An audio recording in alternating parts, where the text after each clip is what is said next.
Well, it's the last day of July, and we're going to end the month by going back to the horror genre, as at the Channel Point's request of Blade, we're going to look at Would You Rather, which was released in 2012. So Would You Rather is a psychological horror film directed by David Guy Levy.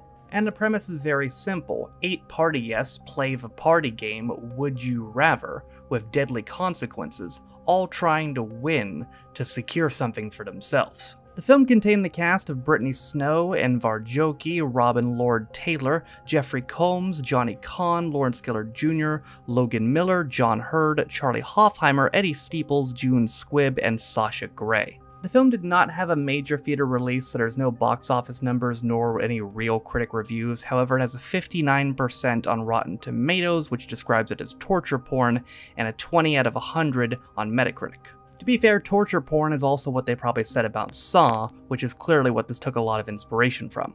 But was it nothing more than a poor man's Saw, or was it its own thing? Well, we're going to find out right now as we review Would You Rather, released in 2012. So we start our film by meeting our main character Iris, who's looking for more jobs to support her brother Riley, who has leukemia. Iris receives a call from her oncologist Dr. Barden, who introduces her to a philanthropist named Shepard Lambrick.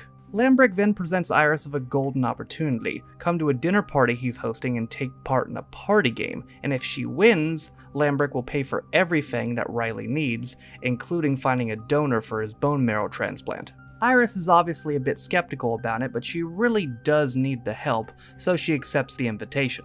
Iris arrives at the house hosting the party where she meets the butler Bevins. Turns out Iris is the last guest to arrive, and she meets the other 7, who include Cal and Lucas, who are both from out of state, Travis, who's an Iraq war veteran, Linda, who is a sweet elderly lady who's paralyzed from the waist down, Peter, who has a gambling addiction, Conway, who's a conspiracy theorist, and Amy, who's a fucking weirdo. They're all seated when Lambrick arrives, along with his son Julian, who also seems to be a bit of a weirdo. Lambrick is definitely the weirdest person here though, as he seems addicted to making people make choices. Iris doesn't want to eat the steak because she's a vegetarian, but he offers her $10,000 to do it, which she accepts. He then offers Conway 10 grand to drink a glass of wine, but he won't do it because he's a recovering alcoholic. He then offers him 50 grand to down an entire bottle of scotch, which he does. Lambrick then finally explains why they're all there. They're gonna play a game of Would You Rather, where they'll be under time limit to make choices. Eventually it'll be down to one who will be the winner, and the only person who gets helped. He gives them all an opportunity to leave, but nobody backs out. Bevins then wheels in some kind of shock torture device. Upon seeing this, Conway's like, nope, I'm out, but he already missed his chance. He tries to leave anyway, and then we find out just how serious this is, as he's immediately shot dead. The remaining 7 then play the shock collar game for a bit, where they have to choose to shock themselves or shock the person next to them. After they're all good and brain fried, they try to plan a way out. Well, all of them except for Amy, who just wants to play the game because she's a psychopath. Julian then starts antagonizing Iris and Travis stands up for her, at which point a heated shouting match takes place between Julian and Travis. Travis even tries to fight Julian, and Julian tells him he's gonna regret it. And oh, he has no idea, as it's time for the next game, Whip or Ice Pick. Iris must decide whether to stab Lucas in the leg with an ice pick or whip Travis with a sambok, which is a very brutal African whip. Stabbing Lucas in the thigh could hit a major artery and kill him, so she decides to whip Travis 3 times. And now Lucas must decide between stabbing Iris with the ice pick or whipping Travis 3 more times, and he whips Travis 3 more times. And now it's Travis's turn. He gets to stab somebody with the ice pick, or he gets to get whipped 3 more times. He chooses to get whipped 3 more times, only this time it's by Bevins, who was in the Special Forces, so it hurts even more. Meanwhile, outside, Dr. Barden, who has a gun and has previously survived the game, apparently regrets putting Iris in it, and it looks like he's come to rescue her. Peter's turn. Whip Travis again, or stab Linda with the ice pick. Travis is almost dead, so he can't do that again, and Linda's paralyzed, so fuck it, stab her. Unfortunately, when he stabs her, he hits that major artery, so she starts to bleed out. While she does that, she has to choose, and she stabs Amy in the leg. Amy then gets a choice: whip Travis some more or stab anybody she wants in the room. She chooses to stab Iris, but instead of doing it in the thigh, she stabs her in the side. In the aftermath, Travis falls over onto the ground, but he's still alive, while Linda dies and is wheeled out. And finally, it's Cal's turn. Will he stab Lucas with the ice pick, or pretty much finish off Travis and whip him 3 more times? It's murder either way, and Travis is pretty much dead anyway, so he whips Travis 3 more times. Somehow Travis is still alive, at least for now, but he's unable to continue, so he's eliminated from the game. The remaining 5, well 4 minus Amy, then try to make a break for it, but only Iris makes it out of the room. Cal gets the whipping stick and makes a run at Lambrick, but he's shot in the chest and bleeds out. Meanwhile, Bevins and Julian both look for Iris, and Julian finds her first and attempts to rape her. Iris gets out of it though by stabbing him with the ice pick, which she still has, and kicking him in the nuts. Dr. Barden then shows up and's like, "Guess what, Iris, I'm gonna get you out of here." Nope, just kidding, he's immediately shot in the head by Bevins. Bevins takes Iris back to the game and tells Lambrick what Julian tried to do. Lambrick then apologizes to Iris for this, because while he condones murder, he draws the line at rape. Well, final 4, bring in the water barrel. The choice here is pretty simple. You have the barrel and you have a card. You can either A, submerge yourself in the barrel for 2 minutes and try to survive, or B, pick what's on the card. Peter's up first and he picks what's on the card, which is he has to light a firecracker off in his hand. But it's not any old firecracker, it's a small stick of dynamite. They duct tape it to his hand and it goes off, which blows his entire hand up, which gives him a heart attack, which kills him. Lucas is up next and he also picks a card which says he has to slit open one of his eyes with a razor blade.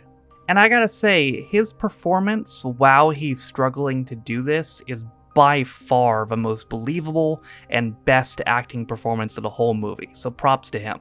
And just as the timer hits 0, he does manage to do it and takes out his left eye. Alright, Iris's turn, and she chooses the barrel. She's drowned in there for 2 minutes, but she's got a good set of lungs on her, so she lives. And finally, Amy's turn, who Lambrick casually mentions once had to watch her husband drown their daughter. She chooses the card, which says that she has to be in the barrel for 4 minutes. She doesn't get a good breath though before Bevins puts her in there, and she does not last long at all. Well, we're down to the final 2, and Iris gets the choice, which is pretty simple. Choice A, her and Lucas both get to leave and live, but they both get nothing. Or B, she shoots Lucas with a revolver. Lucas tries to obviously talk her into them both leaving and tries to tell her the reason that he's here, but before he can get it out, she shoots him in the chest and kills him. Lambrick declares Iris the winner, and as a result, she gets all this money to pay for her to go back to school, to pay for Riley's treatment, and there's already a bone marrow donor lined up in Romania. Well, Iris finally arrives back home and takes a shower and then goes to check on Riley, who turns out is dead because he committed suicide by overdosing on pills, which means everything she just did was completely pointless, and the film ends immediately.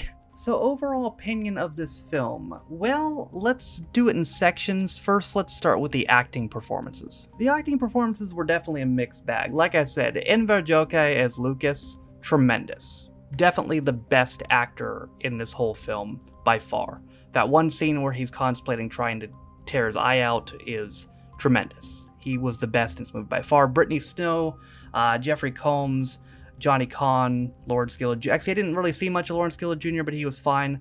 Logan Miller, didn't see much of him either. John Hurd was great. Charlie Holfheimer was really good as Travis.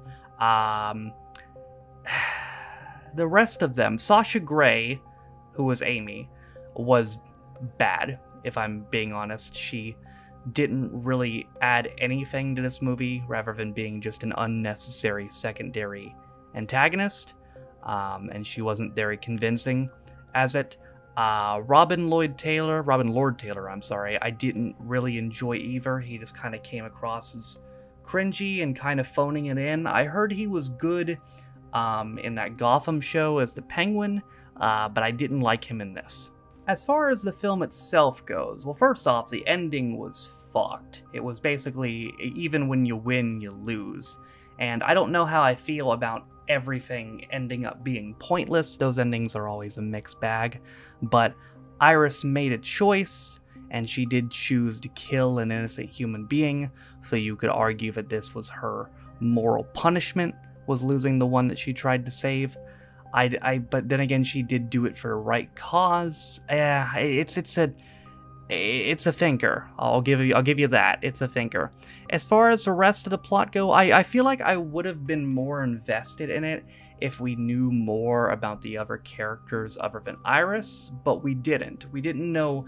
We knew backstories, like we knew certain things about them, but we didn't know their reasons. You know, like we knew Travis is a war veteran.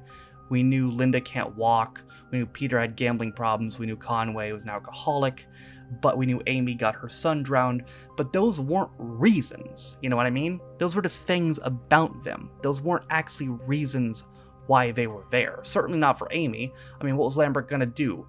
Resurrect her son? Like, no. Gonna buy her a new son? Like, no. You know, like, those weren't reasons. They weren't reasons. So I wish we could have gotten a little more information as to why we should care about these other characters. So ultimately the answer to the question, was this just a poor man's Saw? Unfortunately, yes, it was. It didn't really... It used the formula well. I liked the choice formula, but it didn't really do much of anything to stand out on its own, which is a shame because, again, the opportunity was there. The opportunity was there to make this more than what it was. It just wasn't capitalized on. So would I recommend this movie? Well, if you like horror and if you like the Saw type genre, then sure. But if you're looking for, you know, an all-timer, then obviously not. But if you're just looking for something a horror film that you haven't seen to watch for 90 minutes, then sure. I don't know how much rewatch value this has, though, to be fair. This is probably something you'll end up watching once. But that is going to do it for my last review of July. Thank you, Blade, for using your points on this. I appreciate it. That is going to do it for me today. Thank you guys for watching. If you liked the video, be sure to leave it a like. If you want to follow any of my social media links, they're all in the video description down below. Thank you to all my patrons who are named in the video description for supporting me and all my channels. With all that being said, though, my name is Noah Taff. This has been my review of Would You Rather, released in 2012, and I'll see you guys next time. Bye.